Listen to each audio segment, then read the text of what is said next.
এই যে এটা হলো আমাদের বাংলাদেশ বিমানবন্দর। আমি এখন এয়ারপোর্টের ভিতরে ঢুকতেছি। সবাইকে টাটা, আল্লাহ হাফেজ। আমরা এখন এয়ারপোর্টের ভিতরে যাবো।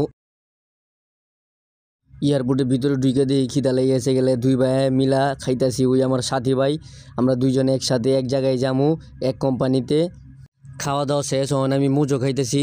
দেখলাম জীবনের প্রথম এয়ারপোর্টে এসে এয়ারপোর্টটা একটু ঘুরা দেখি। এয়ারপোর্টটা ঘুরা দিয়ে আমার চোখ বড় হয়ে গেছে। মদের বোতল আর মদের বোতল, সব বিদেশি বোতল। দেখা তো আমার মাথা ঘুরাইতেছে। আর এই ডবল দাম, অনেক দাম, প্রচুর দাম, প্রচুর দাম। এনতে কিনবার গেলে কিডনি পেছন লাগবো। তাই দেখাই মনটারে শান্তি করলাম। পুরো এয়ারপোর্ট ঘোরা শেষ। এখন আইসি রিয়াল নিতে। আঙ্গো প্লেনের সময় এসে প্লেন এখনই আইসা পড়বো। 3000 টাকা ভাঙ্গা 80 রিয়াল পাইছি। এখন আঙ্গো প্লেনে আসবো। এই যে এটা হলো আঙ্গো প্লেন আয়া পড়ছে। এটা হলো আমার প্লেনের টিকিট। এখন আমরা প্লেনের ভিতরে উঠবো।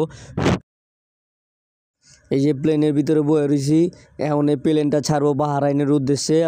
এই যে আমরা বাহরাইন এয়ারপোর্টে আসছি। এখন আবার সৌদির প্লেন আইবো। সৌদির প্লেনে উঠবো আমরা। এই যে আমরা সৌদির প্লেনে উঠে গেছি। সৌদির প্লেনের ভিতরে খাওন দিছে। খাওনটা মজাই, vitamin C, A, B, W সবই আছে। এখন আমরা সৌদির এয়ারপোর্টে আছি।